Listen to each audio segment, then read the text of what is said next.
সুপ্রভাত। আজ 12ই জানুয়ারি। আজ থেকে ঠিক 163 বছর আগে এই দিনেই ভারতবর্ষের বুকে জন্মগ্রহণ করেছিলেন সর্বকালের শ্রেষ্ঠ যুগনায়ক স্বামী বিবেকানন্দ। আজ তার 164তম জন্মদিবস। আজকের এই বিশেষ দিনে আমাদের প্রধান চিন্তা হোক,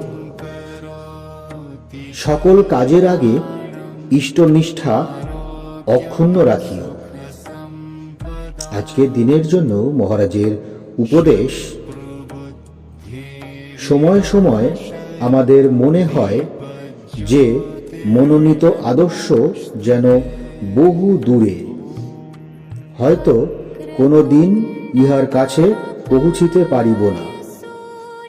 সেই সময়েই আমাদের বিশ্বাস ও আত্মশক্তিকে বজায় রাখিতে হইবে।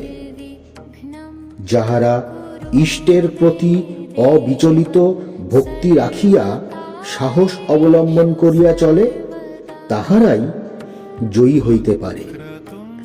সাধারণ দৈনন্দিন জীবনের কর্মপালন এবং কর্তব্য সাধন করিয়াই আমরা জীবনের শ্রেষ্ঠতম ধন লাভ করি। প্রত্যেক কর্তব্যই জীবনের এক পরম সুযোগ। কাজ করিবার সুযোগ সত্যি তাহার আশীর্বাদের মতো। যখন আমরা শ্রী ভগবান ও তাহার সন্তানদের জন্য সামান্য কাজও করিতে সমর্থ হই, তখন যেন কাজ আমাদের বিশেষ আনন্দ আনিয়া দেয়। আজকের দিনে আমরা প্রার্থনা করতে পারি, হে সনাতন প্রভু, আমার মনকে প্রজ্ঞার আলোকে উদ্ভাসিত করো। আমার সংকল্প যেন এমন দৃঢ় হয় যে আমি অটল সাহসের সঙ্গে তোমার পথ অনুসরণ করিতে পারি। প্রভু, তুমি সহায় হও, যেন আমি তোমাকে হৃদয়ের অতি কাছে পাই।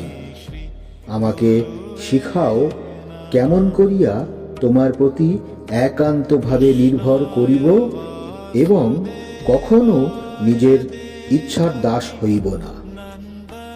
তোমার শান্তি ও আশীর্বাদ যেন আমার এবং সকল জীবের প্রাণে বিরাজ করে।